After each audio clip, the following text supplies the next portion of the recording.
আমি নিজেও শব্দ শুনতে পাই যে জোরে একটা বিকট আওয়াজ হয়েছে। রানিং অবস্থায় দুইজন ছেলে, পিছনে যে ছেলেটা বসা ছিল সেই অবস্থায় রানিং বসা অবস্থায় গুলি করছে। হাত ডাকার পরে ভাতিজা হাত ডাকছে, হাতটা স্যারেন্ডার করতে বলছে, পে অর্ডার ব্যাক নিতে বলছে, আর যদি হাতটা নিতে হয় তাহলে আমাকে 1 কোটি টাকা দিতে হবে। এটা আমাকে দিন 10 আগেই দিয়েছিল। কোনো পরিচয় দিয়েছে তারা? হ্যাঁ, পরিচয় দিয়েছে।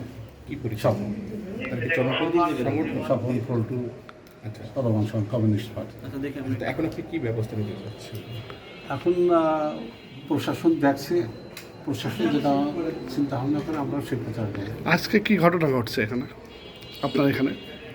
ওই যে রাস্তা দিয়ে যাওয়ার সময় 1টার পরেই রানিং অবস্থায় দুইজন ছেলে, পিছনে যে ছেলেটা বসা ছিল সেই অবস্থায় রানিং বসা অবস্থায় গুলি করছে। এই ঘটনায় যে আপনি তো দীর্ঘদিনের প্রসিদ্ধ ব্যবসায়ী আপনারা, এবং আপনি সেন্ট্রাল চাল কল মালিক সমিতির সভাপতি এবং দীর্ঘদিন হাট ডাকছেন আপনারা, এই ঘটনাকে আসলে আপনারা কি মনে করছেন যে এইটা আসলে প্রশাসন আরও তৎপর হওয়া উচিত কিনা, বা এটা প্রশাসন তৎপর আছে, তারপরেও এই যে সারা জেলার হাটঘাট নিয়ে যে একটা সিন্ডিকেট, যে একটা অস্থিরতা চলছে, একটা নিয়ন্ত্রণ করছে, আমার মনে হয় যে এটা প্রশাসনে অনেক আগে থেকে একটু তৎপর হওয়া উচিত ছিল, মানে এই ব্যাপারে একটু তদারকির জরুরি দরকার ছিল আর কি।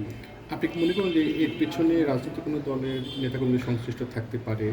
এখানে কোনো না কোনো ব্যবসায়িকরাই তাদেরকে ব্যবহার করছে তাদের লাভের জন্য, এবং তারাও বেনিফিট হবে এরকম একটা চিন্তা ভাবনা তো অবশ্যই আছে, কেউ না কেউ তো জড়িত আছে। ঘটনাটি ঘটেছিল 1টা 40 মিনিটে।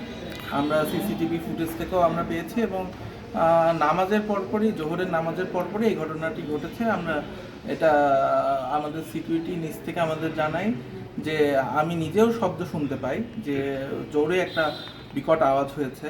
তো নিচে সিকিউরিটি আমাদেরকে বললো যে উপর থেকে কাজ পড়তেছে। তো আমরা শোনার সাথে সাথে আমরা পুলিশকে ইনফর্ম করি।